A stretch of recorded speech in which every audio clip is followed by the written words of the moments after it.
صلی اللہ رسول الکریم۔ اللہ تعالیٰ کا فضل ہے کہ ہم ایک ایسے ٹاپک کو سمجھنے کے لیے بیٹھے ہوئے ہیں جس کا تعلق اپیرنٹلی تو لگتا ہے کہ کسی خاص طبقے سے ہے، لیکن اس کا ڈائریکٹلی انڈائریکٹلی انوالومنٹ ہر مسلمان کے ساتھ ہے، چاہے وہ خاتون ہو، چاہے مرد ہو، چاہے وہ چھوٹا ہو، چاہے وہ جاب کر رہا ہو، چاہے بزنس کر رہا ہو، چاہے وہ ریٹائرڈ لائف گزار رہا ہو۔ تو ہم اس پہ پڑھیں گے کہ اسلام کا بینکاری نظام کیا ہے اور اسلام کا مالیاتی نظام کیا ہے، کہ what is the Islamic banking and finance, جو آج کل بز ورڈ ہے، اس کا ریئلٹی کیا ہے۔ اچھا، اس سے ٹاپک شروع کرنے سے پہلے میں دو باتیں عرض کرنا چاہوں گا، اور ان دو باتوں سے بھی پہلے ایک سوال کرنا چاہوں گا کہ آپ میں سے کتنے ایسے ہیں جن کا اسلامی بینکنگ میں اکاؤنٹ ہے؟ تو یہ اکاؤنٹ ہے، ماشاء اللہ، ٹھیک ہے۔ اچھا، کتنے ایسے ہیں جن کا اسلامی بینکنگ کے بارے میں کوئی پرسپیکٹو ہے، یعنی کچھ اس کو جائز سمجھتے ہیں، کوئی اس کو ناجائز سمجھتے ہیں؟ ایسا ہے کہ کوئی نہ کوئی پرسپشن ہے، ایسا ہے؟ ٹھیک ہے۔ اچھا، اب کیونکہ ہم ایک ٹریننگ میں ایک لرننگ سائیکل میں بیٹھے ہیں، تو اس کے لیے ضروری ہوتا ہے کہ ہم جو ہے نا وہ نئے تھاٹس کو آنے کی جگہ دیں، ٹھیک ہے؟ جیسا اگر ایک کمرہ ہے اور بند ہے، اس میں کوئی وینٹیلیشن نہیں ہے، تو کچھ عرصے بعد وہاں بدبو ہو جائے گی۔ لیکن اگر اس میں آپ فریش ایئر کا آنے جانے کی جگہ رکھیں گے تو انشاءاللہ وہاں پر سب فریش رہے گا۔ تو اسی طرح اگر ہم دماغ کو بند رکھتے ہیں اور ہم کہتے ہیں کہ جو ہم نے پرسیپشن بنا لیا ہے وہی ٹھیک ہے، ہم نئے خیالات کو آنے کا موقع نہیں دیتے ہیں، اور ہم کسی ٹریننگ میں بھی اسی لیے بیٹھتے ہیں کہ اس میں آرگومنٹ کر سکیں، ڈیبیٹ کر سکیں، تو پھر وہ لرننگ کا پروسیس رک جاتا ہے۔ لیکن ہم یہ کہتے ہیں کہ نہیں، there is always a room for new learning, تو میں اس لیے بیٹھا ہوں کہ میں حق کو سنوں گا انشاءاللہ، اور اگر سمجھ میں آئے گا تو عمل کروں گا۔ تو ایک تو میں بھی یہ نیت کر لوں، سب یہ نیت کر لیں کہ اب سے پہلے جو ہمارا جو بھی مائنڈ سیٹ تھا، ابھی ہم فار دا ٹائم بینگ اس کو ہم سائڈ پہ رکھیں گے، اور ابھی ہم بالکل نیوٹرل مائنڈ کے ساتھ، دل کے خالی پیالے کے ساتھ اس ٹاپک کو سنیں گے۔ اور دوسری جو بات ہے وہ یہ ہے کہ یہ جو ٹاپک ہے اور یا کوئی بھی ٹریننگ ہے، ٹھیک ہے جی، اس میں جب بھی کوئی نئے ٹاپک پہ آپ بات کرتے ہیں تو ہمیشہ وہاں پر ڈفرینس اوپینین کی موقع ہوتا ہے۔ دنیا میں صرف ایک واحد جگہ ہے جہاں پر کوئی اختلاف رائے نہیں ہوتا، وہ ہے قبرستان۔ اس کے علاوہ ہر جگہ پہ اختلاف رائے کا آپ کو موقع ہوتا ہے۔ تو ہم خاص طور پہ کوئی نیا ٹاپک ہو اور وہ ایسا نہ ہو کہ قرآن و حدیث میں واضح طور پر ذکر ہو، تو اس میں ہمیشہ ڈیبیٹ کا، آرگومنٹ کا موقع۔ Thank you. تو اس لیے اس میں نا اختلاف کا ہمیشہ موقع ہوتا ہے، اور علماء کرام میں بھی جدید مسائل میں اختلاف کا ہوتا ہے۔ تو ہم اس اختلاف کو کوئی انہونی چیز نہ سمجھیں، بلکہ ہم اس کو ایک انسانی علوم کی ترقی کا ایک ذریعہ سمجھیں۔ تو ان دو ڈسکلیمر کے ساتھ میں اپنی بات شروع کرتا ہوں کہ اسلامی بینکنگ اینڈ فائنینس ہے کیا، اور اس میں اپنی جو میری لمیٹڈ ایکسپیرینس ہے جو یہاں ویزیبل ہے، اس کی روشنی میں کوئی بات کر سکوں گا۔ تو سب سے پہلے ہم یہ بات کرتے ہیں، یہاں سے موو ہوگا، ہاں اگر آپ یہ میں موو کر سکوں، کیونکہ مجھے فریکوینٹلی موو کرنا ہوگا، آپ کرتے رہے گا۔ سب سے پہلی بات تو اس میں یہ ہے کہ کیا بینکنگ اسلامک ہو سکتی ہے؟ دیکھیں، سب سے پہلا سوال یہ ہوتا ہے کہ لوگ کہتے ہیں کہ بھائی بینکنگ تو ہے ہی غلط، سود پر مبنی نظام ہے، آپ اس کو اسلامک کیسے کر سکتے ہیں؟ اور اس کو جیسے اگلی اگر ہم سلائڈ میں فون جائیں تو اس میں آتا ہے کہ الکوہل، شراب حرام ہے۔ کل یہ مولوی جو ہے وہ شراب کا بھی کوئی کہیں گے اسلامی شراب آ گئی ہے، تو یہ تو ہو ہی نہیں سکتا۔ لوگوں کا پرسپشن یہ ہے۔ ابھی میں راستے میں تھا، ہم چائے کے لیے رکے، نتھیا گلی سے آ رہے تھے، تو کچھ اسٹوڈنٹس ہمیں لا کے نظر آئے، پنجاب یونیورسٹی کے، تو میں نے بیٹھ کے وہی تھوڑی بہت بات شروع کی کہ آپ لا کر رہے ہیں تو آپ اسلامی بینکنگ کا لا بھی سمجھیں۔ تو اس نے ایک لڑکے نے چھوٹتے بولا، ہاں یہ تو مولویوں نے اسلام کا نام دے دیا اور بینکنگ تو غلط ہے، اور یہ بولا۔ تو یہ پرسپشن بلڈ ہے ماس میں، اور لوگ اکثر یہ کہتے ہیں بھائی بینکنگ کیسے اسلامک ہو سکتی ہے، بینکنگ تو ہوتی ہی غلط ہے، یہ تو آپ آج کر رہے ہیں، کل آپ اسلامک بار لے آئیں گے، کل آپ اسلامک الکوہل لے آئیں گے۔ دیکھیں ایک بات ذہن میں رکھیے گا کہ کون سی چیز اسلامک ہو سکتی، کون سی نہیں ہو سکتی۔ جب بھی انسانی معاشرے کو کسی چیز کی ضرورت پڑے گی اور وہ ضرورت جینوئن ہوگی تو اسلام اس کا آلٹرنیٹ ضرور دے گا. اور اگر وہ چیز کی نیڈ جینوئن نہیں ہوگی اور وہ نیڈ ہی غلط ہوگی تو اسلام اس کو آلٹرنیٹ نہیں دے گا. جیسے ایک اپوزٹ جینڈر کی طرف اٹریکشن ہے اور نسل انسانی کو بڑھانے کے لیے اس پروسیس کی ضرورت ہوتی ہے. تو اسلام نے اگر اڈلٹری کو زنا کو منع کیا تو اس کا متبادل نکاح بھی دیا. لیکن ایک بار کی اسلام میں ضرورت نہیں ہے, ایک جو ہے نا وہ کلب کی اسلام میں ضرورت نہیں ہے. اسلام سمجھتا ہے کہ معاشرے میں اس سے صرف فساد ہوگا اور یہ جینوئن نیڈ نہیں ہے انسان کی, تو اسلام نے اس کا کوئی آلٹرنیٹ نہیں دیا. نشہ کو اسلام جو ہے معاشرے کی ضرورت نہیں سمجھتا تو اس کا متبادل نہیں دیا. لیکن کیا بینکنگ انسانی معاشرے کی ضرورت نہیں ہے؟ آج آپ کوئی کام بھی فائنینشیل ڈیلنگ بینکنگ کے بغیر نہیں کر سکتے. تو بینکنگ صرف جو وہ سود کمانے یا دینے کا ذریعہ نہیں ہے. بینکنگ جو ہے وہ آپ کا مالیاتی تھرڈ پارٹی ہوتا ہے. آپ کے اسکول کی فیس وہ مینج کرتا ہے, آپ کے امپلائی کی پے رول وہ مینج کرتا ہے, آپ کی انٹرنیشنل امپورٹ ایکسپورٹ میں گارنٹر کا وہ کام کردار ادا کرتا ہے. کوئی جرمن کا ایکسپورٹر آپ کو تو نہیں جانتا, وہ بینک کو جانتا ہے کہ کل یہ بھاگ گئے صاحب تو بینک مجھے گارنٹی دے گا, ایل سی کھولے گا.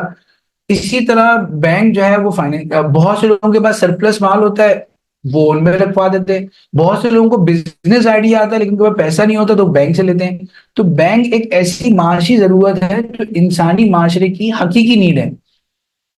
جب اس کی نیڈ ہے, ایسا ہو نہیں سکتا کہ اسلام اس مسلمانوں کو بند گلی میں کر دے اور کہتے کہ بھائی یہ تو ناجائز ہے, بلکہ اس کا متبادل بھی دے گا. تو اس لیے ہم کہتے ہیں کہ آپ یہ سوال جو کر رہے ہیں کہ بینکنگ اسلامک ہو سکتا ہے, اس کا دار و مدار اس پہ کہ آپ بینک کی تعریف کیا کرتے ہیں.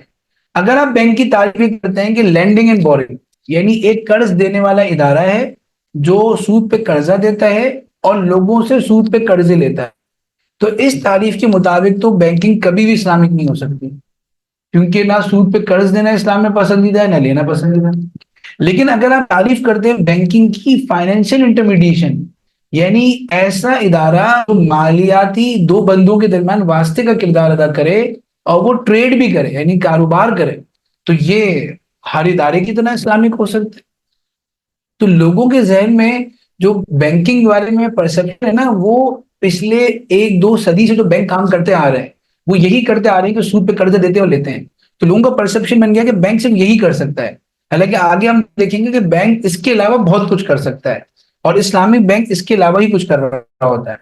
اچھا, دوسرا جو عام طور پہ لوگوں کا پرسپشن ہی کیا ہوتا ہے کہ بھائی اسلامی بینکنگ کچھ بھی نہیں ہے, کان کو ادھر سے پکڑو ادھر سے پکڑو بات برابر ہے, تو اس میں کوئی ڈفرینس نہیں ہے, بس نام اسلامک کر دیا ہے. ٹھیک ہے, تو ہم یہ دیکھیں گے کہ کیا واقعتاً کان کو ادھر سے پکڑنے والی بات ہے یا واقعتاً ڈفرینس ہے.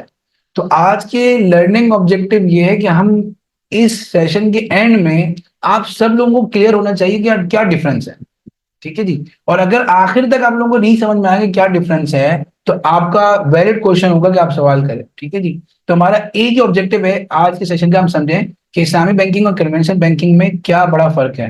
ٹھیک ہے, تیسرا ایک سوال اکثر لوگ کہتے ہیں بھائی اسلامی بینکنگ ہو یا سودی بینکاری ہے تو اسٹیٹ بینک کے انڈر میں نا, تو اسٹیٹ بینک تو خود سود ادارہ ہے تو وہ بھی سودی ہوگا. تو یہ بھی ایک غلط فہمی ہے, اس کو کیسے ہم غلط فہمی اس کو بھی ہم دور کریں گے. اچھا, سب سے پہلی بات یہ ہے کہ آپ یہ سمجھیں کہ بینکنگ کو بھی سائڈ پہ رکھیں, ہم یہ دیکھیں کہ اسلام کہتا ہے کہ مالیاتی نظام یعنی کوئی بھی مالی کام ہو, آپ اگر کوئی سبزی خریدنے بھی گئے ہیں اور اتنے چھوٹے سے لیول سے لے کر آپ ایک کمپنی چلا رہے ہیں, آپ کو اگر یہ چیک کرنا ہے کہ میرا مالی معاملہ جائز ہے ناجائز ہے, تو آپ کو صرف یہ دیکھنا ہے کہ اس میں چار ناجائز چیزیں تو نہیں ہیں. اگر آپ کے کسی بھی مالی معاملے کے اندر یہ چار چیزوں میں سے ایک چیز بھی آ گئی تو معاملہ کیا ہو جائے گا, ناجائز ہو جائے گا. اور اگر یہ چاروں چیزیں نہیں ہیں تو 99% امید یہ ہے کہ آپ کا مالی معاملہ کیا ہو جائے گا, جائز ہو جائے گا. اچھا, اس کا بینیفٹ کیا ہوگا کہ صرف بینکنگ سمجھ میں نہیں آئے گی, آپ کو مالی معاملے سمجھ آ جائیں گے کہ اگر آپ کا اپنا کاروبار بھی کرتے ہیں اور اس میں کچھ فائنینشیل ڈیلنگ کرتے ہیں, کوئی کانٹریکٹ کرتے ہو, تو آپ نے دیکھنا ہے چار ایلیمنٹ تو نہیں ہے. ٹھیک ہے, اس کو ہم مختصر, حالانکہ یہ پورا ایک سیمسٹر ہوتا ہے جو میں یونیورسٹی میں 6 مہینے میں پڑھاتا ہوں, لیکن کوشش کروں گا اس کو مختصر وقت میں آپ کو سمجھا سکوں. تو پہلی چیز قمار کو ہم دیکھتے ہیں. قمار کس کو کہتے ہیں؟ میسر کس کو کہتے ہیں؟ جوئے, اسپیکولیشن کو کہتے ہیں. قرآن کریم میں اللہ تعالیٰ نے فرمایا کہ اے ایمان والو انما الخمر والمیسر، کہ شراب اور جوا رجس من عمل شیطان، گندگی ہے، شیطان کا عمل ہے، فاجتنبوہ چھوڑ دو، لعلکم تفلحون تاکہ تم کامیاب ہو جاؤ۔ تو کلیئر حکم آ گیا کہ بھائی یہ ناجائز ہے، حرام ہے۔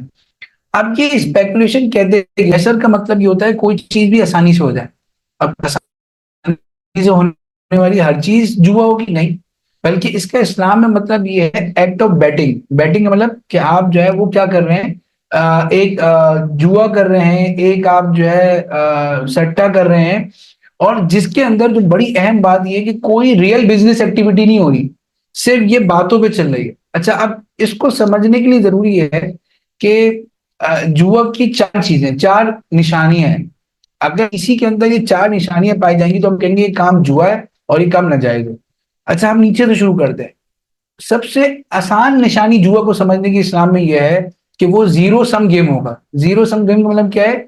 ایک طرف زیرو ہوگا اور ایک طرف سم ہوگا۔ مطلب کہ اگر ہم کیسینو کی بات لیں کہ بھائی میں بھی 1 ملین لے کے گیا، دوسرا بھی 1 ملین لے کے آیا، اب ہم دونوں نے پیسے لگائے، 3 آ گئے تو میرے، 13 آ گئے تو تمہارے۔ تو اب اگر 3 آ گئے تو میرا سم ہو جائے گا، اس کے سارے پیسے میرے پاس آ جائیں گے، اور اگر 13 آ گئے تو میرا زیرو ہو جائے گا، میرا پورا وہاں چلا جائے گا۔ ٹھیک ہے؟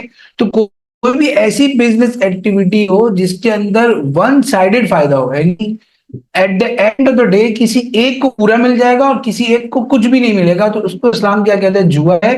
کیونکہ اسلام کہتا ہے کہ ہمیشہ پروفٹ اینڈ لاس شیئرنگ ہو، یعنی دونوں پروفٹ ہو تو دونوں پارٹی کو ہو، لاس ہو تو دونوں پارٹی کو۔ اچھا، دوسری بات ہے کہ اس کی دوسری نشانی یہ ہے کہ انسرٹینٹی، یعنی آپ کو غیر یقینی کیفیت ہوتی ہے کہ ایونٹ کے اینڈ پہ ہوگا کیا، پتہ نہیں یہ پرائز بانڈ نکلے گا میرا تو اس میں مجھے انعام مل جائے گا، نہیں نکلے گا تو بس مجھے اپنا پیسہ مل جائے گا۔ ٹھیک ہے؟ ہر بندہ اپنے پیسوں کو رسک پہ لگائے۔ ٹھیک ہے جی؟ اور چوتھی نشانی ہے کموڈیٹیو کانٹریکٹ۔ کموڈیٹیو کانٹریکٹ بہت آسان الفاظ میں سمجھاؤں گا کہ مالی معاملہ۔ اگر کوئی احسان کا معاملہ ہے تو اس میں یہ جائز ہوتا ہے۔ احسان کا معاملہ یہ ہے کہ بھائی پڑوسن آئی اور انہوں نے کہا کہ بھائی جو ہے نا آپ مجھے کیا کہتے ہیں نمک دے دے، میرے گھر میں مہمان آئے ہیں، تو یہ کوئی مالی معاملہ نہیں بلکہ یہ کیا ہے؟ احسان کا معاملہ ہے۔ اس کے اندر ہم یہ جوا اور آگے جو چیز آ رہی ہے اس کو ہم نہیں دیکھیں گے، اس میں بہت ریلیکسیشن ہے۔ لیکن جو فائنینشیل میٹرز ہوتے ہیں، ہم کوئی خریداری کرنے جا رہے ہیں، ہم کوئی بزنس کر رہے ہیں، اس کے اندر اگر زیرو سم آ جائے تو ہم کیا کہیں گے؟ اس کو جوا۔ تو پہلی چیز ہمیں اپنے مالی معاملات میں بچنا ہے وہ قمار سے بچنا ہے۔ دوسری چیز جو ہمیں بچنی ہے وہ غرر ہے۔ اچھا، جو بھی کوشچنز ہوں گے وہ آپ نوٹ کر رہے ہوں گے اور اینڈ پہ ہم دیکھ رہے ہوں گے۔ غرر کس کو کہتے ہیں؟ ہم حدیث دیکھ لیتے ہیں کہ نبی کریم صلی اللہ علیہ وسلم نے فرمایا ان بیع الحساد، کہ آپ نے فرمایا کنکر کی بے سے منع فرمایا، اسٹون کی بے سے، اور آپ نے غرر کی بے سے منع فرمایا۔ اچھا، اگر کنکر کی یعنی اسٹون کی ٹریڈ کو ہی سمجھ لیں تو آپ کو مسئلہ سمجھ میں آ جائے گا۔ ہوتا یہ تھا کہ عربوں میں یہ کیفیت ہوتی تھی کہ بھائی ایک آدمی اپنی دکان میں مختلف ڈھیر لگا کے بیٹھا ہوا ہے، ادھر گندم کا ڈھیر ہے، ادھر سونے کا ڈھیر ہے، ادھر چاول کا ڈھیر ہے، اور وہ کہتا تھا کہ بھائی یہ ایک کنکر ہے، ٹھیک ہے، یہ 100 روپے میں آپ لے لو مجھ سے۔ اب بھائی لے لیا 100 روپے، اب کرنا کیا ہے؟ آپ جس کنکر پھینکو گے، جس ڈھیر پہ لگے گا وہ آپ کا ہے۔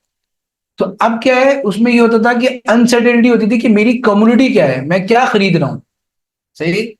تو اس سے ہمیں بات پتہ چلی کہ غرر کہتے ہیں انسرٹینٹی کو، غیر یقینی بات، غیر معلوم بات۔ اگر کوئی آپ کا بزنس ایسا ہو رہا ہے جس کے اندر آپ کو یہ نہیں پتا کہ میں کیا خرید رہا ہوں، کتنے کی خرید رہا ہوں، کتنے ٹائم پیریڈ میں خرید رہا ہوں، تو اس کو ہم کیا کہیں گے؟ غرر کہیں گے، جو کہ شریعت میں سود کی طرح ہی منع ہے۔ ٹھیک ہے جی؟ تو ہم نے یہ بات دیکھی، مثال کے طور پر آپ دکان پہ جاتے ہیں اور آپ یہ کہتے ہیں، وہ دکاندار کے پاس بہت سے باکس ہیں، آج کل وہ ان باکسنگ ہوتی ہے نا دراز کی اور امیزون وغیرہ پہ، کہ بھائی آپ کو ایک اس نے باکس بھیج دیا ہے، اب وہ آپ کو $1000 کا ہے، لیکن آپ کھولیں گے تو اس میں آئی فون بھی نکل سکتا ہے اور اس میں کوئی ٹوائز بھی نکل سکتے ہیں۔ تو یہ کیا ہو گیا ہے؟ غرر کی کیفیت ہو گئی۔ اب ہم یہ بات کہہ رہے ہیں کہ اس کے اندر بھی کنڈیشنز ہیں۔ پہلی چیز کنڈیشن یہ ہے کہ وہ مالی معاملے کے اندر ہو، احسان کے اندر نہ ہو۔ یعنی آپ کے پاس جیسے میں نے کہا تھا نا کہ پڑوسن آئی تھی اور نمک لینے گئی تھی، اب اس میں بھی غرر ہے کہ وہ ہو سکتا ہے وہ 1 پیالی نمک لے کے گئی تھی، کل وہ 2 پیالی واپس کر دے، کل ہو سکتا ہے واپس ہی نہ کرے، لیکن چونکہ وہ احسان کا اور ایک باہمی تعاون کا معاملہ ہے تو اس میں ہم اس چیز کو اپلائی نہیں کریں گے۔